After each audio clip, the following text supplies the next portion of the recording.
So obviously Florida State's going to be on the list, but let's start somewhere else. And this leads into a discussion we're about to have.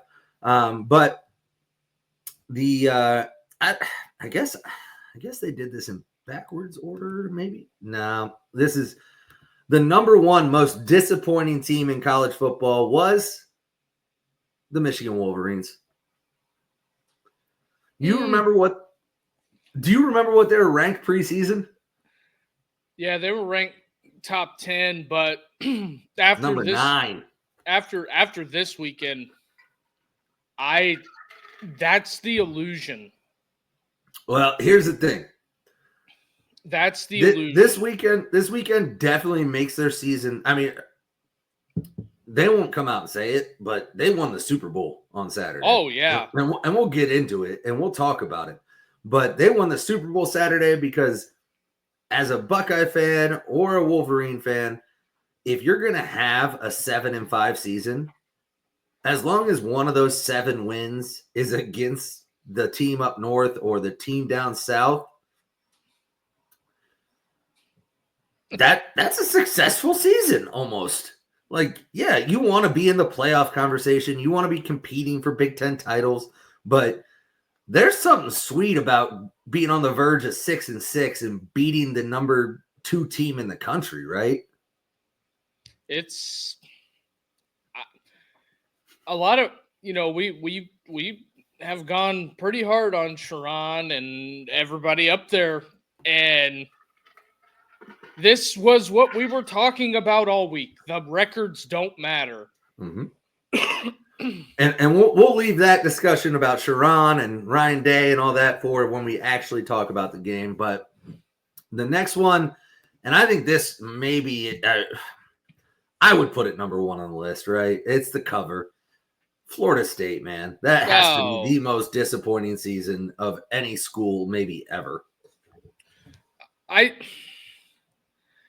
The warning signs that I have for Florida State are very, very, very, very troubling. I don't think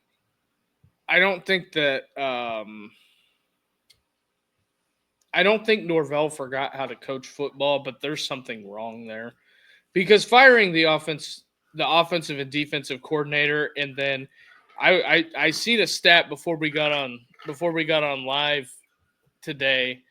Do you know what that old bowl game Billy has flipped 11 kids in 15 days from either Miami, Florida State, and a couple other programs? 11 kids in 15 days.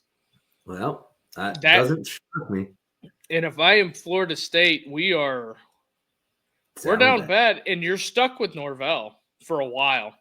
Probably, yeah. But I don't think Norvell's a bad coach. I don't know what happened this year. Hopefully, it's just a wipe it all clean and start over next year, because I don't know what happened. And we've talked a lot about Florida State and Florida on this program, being that we're not even a South pro, that has nothing to do with what we really do, but it's pertinent, so we talk about it. But then the next one, preseason ranked number 12, none other than your Utah Utes, going 5-7.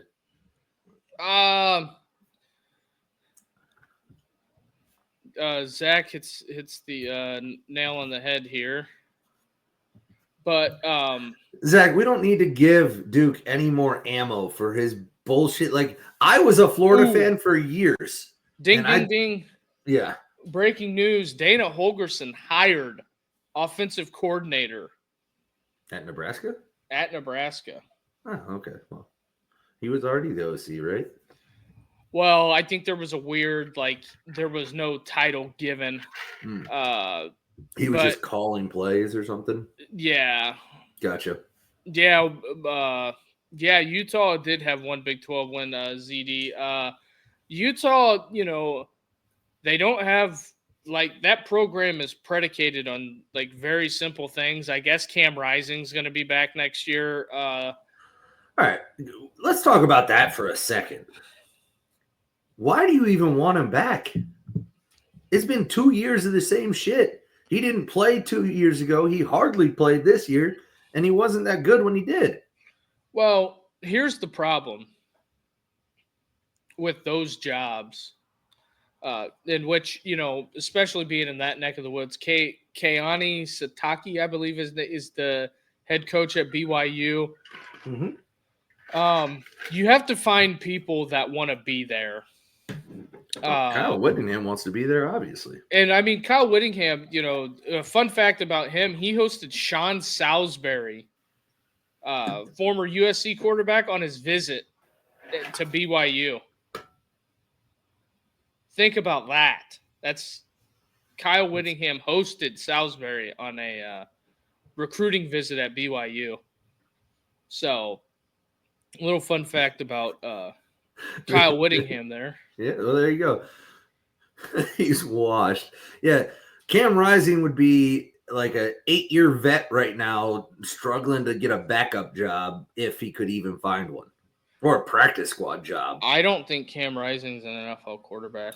What do you mean? He's using up his whole NFL prime trying to play college. Dude's going to be 30-plus years old or something. He was in the recruiting class of 2018. Put that in perspective. Dude's going to be in the draft class at 2032. Like, I don't know, but Utah is a very delicate place. Those places, you got to find somebody that wants to be there. And you're not going to get the flashy kids, but they got some. Utah and BYU has a lot of. Yeah, they're called doctors. Yeah, but they got Eric Weddle and a couple other former NFL guys helping out with that NIL at Utah. But I think the Wilson kid was just young. You're playing a true freshman, just so. And Rising got hurt, so we'll see. We'll see where Cam ends up and how it ends up and where it goes from there. Yeah, I mean, if I'm Kyle Whittingham, like, appreciate you, Cam. Hit the portal if you want to play again. Like, we got this young kid we were playing. I would rather go with a younger kid. I would rather try to recruit and rebuild through the portal than to try to run it back for a 10th year with Cam Rising or whatever. That's just me personally. But the next one on the list, my favorite one on the list, preseason number 13. Can you guess who it is?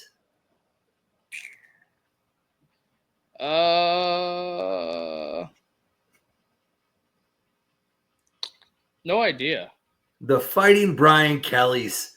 Yeah. The 8-4 LSU Tigers go into the season with national championship aspirations and fall on their face like Brian Kelly loves to do. And I don't know what you can say about them. They lost to a bad USC team.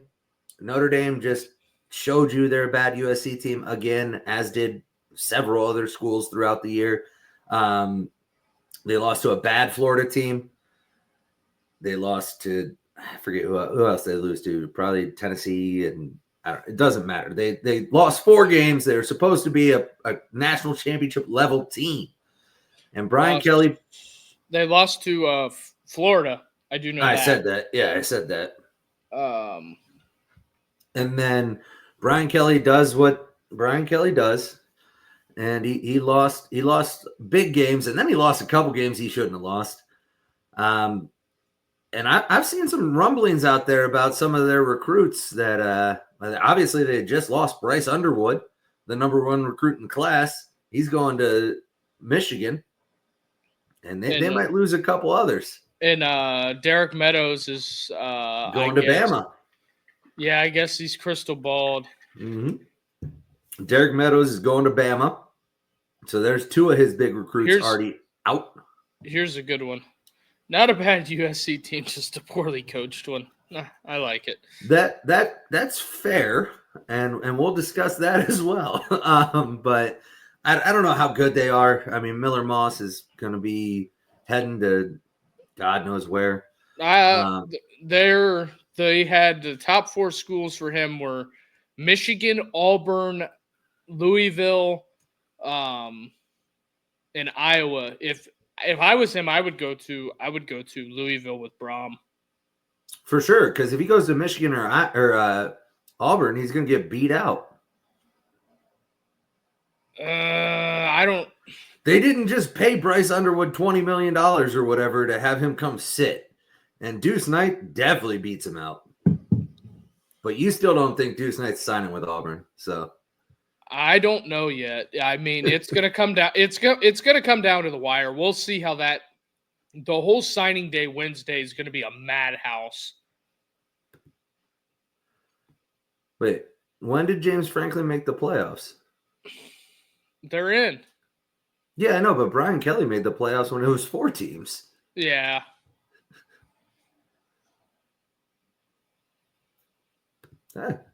Yeah. Louisville. It's Louisville. Yeah. And then Notre Dame's class. Yeah, Notre Dame's got a solid recruiting class this year. But he said it's poop. What do you mean solid? He said it's poop in 2025.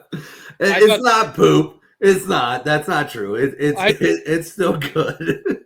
I think Will Black's going to be he's going to be I think Will Black's going to be the best player out of that class.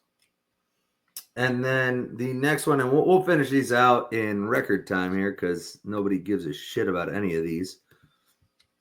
USC is one of the worst programs of 2024. Started ranked 23rd and finished 6-6. Bad.